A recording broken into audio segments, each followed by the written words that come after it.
Hi guys, it's your girl Chef Jazz here, owner of Green Panther Chef, where we normalize cooking with cannabis. This channel is intended to educate, empower, and entertain the novice canna cook.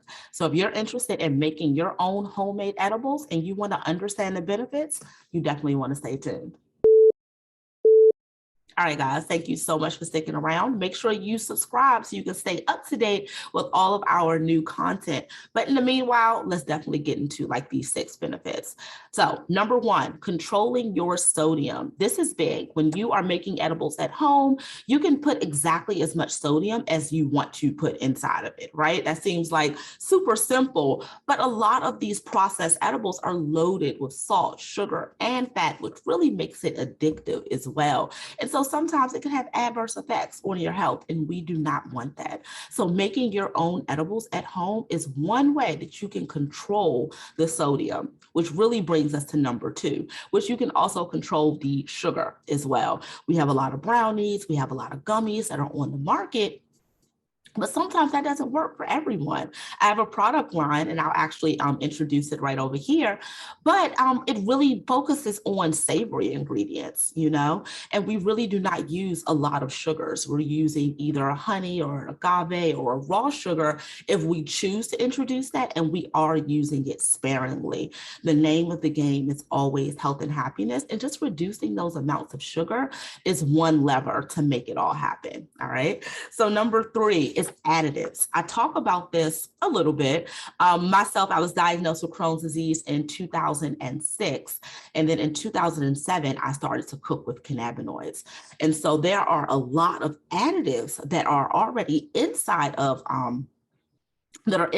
processed edibles, but when you start to make them at home, you can control that. Because when you're producing a brownie that has to be mass produced or is produced in California and they're selling it in New York, I'm just saying, this is just throwing it out there.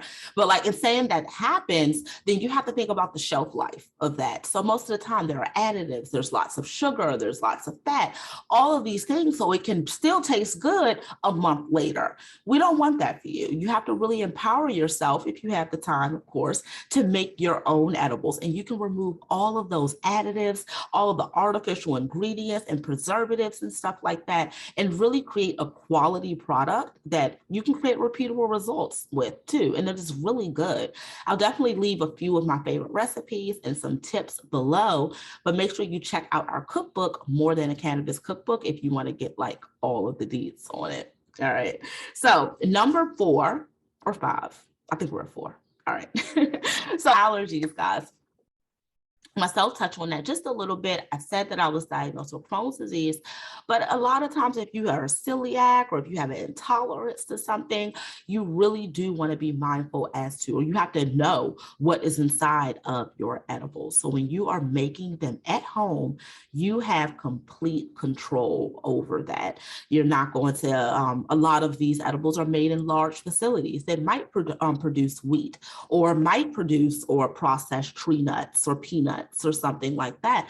So just being extremely mindful, because that might be a trigger for you. So if you can definitely make them at home, you can kind of just control that whole entire environment.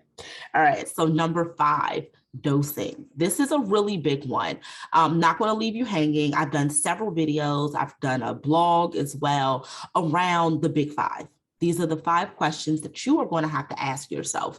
So the main one is just like reweighing your cannabis. I'm not going to really get into it, but the 5 questions, I'm going to leave a link. So whoever is interested, you can definitely click that. But it's the great way that you can actually lift up the veil around how much cannabis or how much is inside of this actual edible, so you can start to create those repeatable results, right? All right, and so number 6, the last one, of course, it's lung irritation. You can eliminate that. A lot of people, when they're first starting to work with cannabis, they are introduced by way of inhaling and smoking. If you like it, I love it. If it works for you, continue to do it. But some people, they just no longer, they want to move away from that. So using edibles, it definitely does ensure that you reduce lung irritation.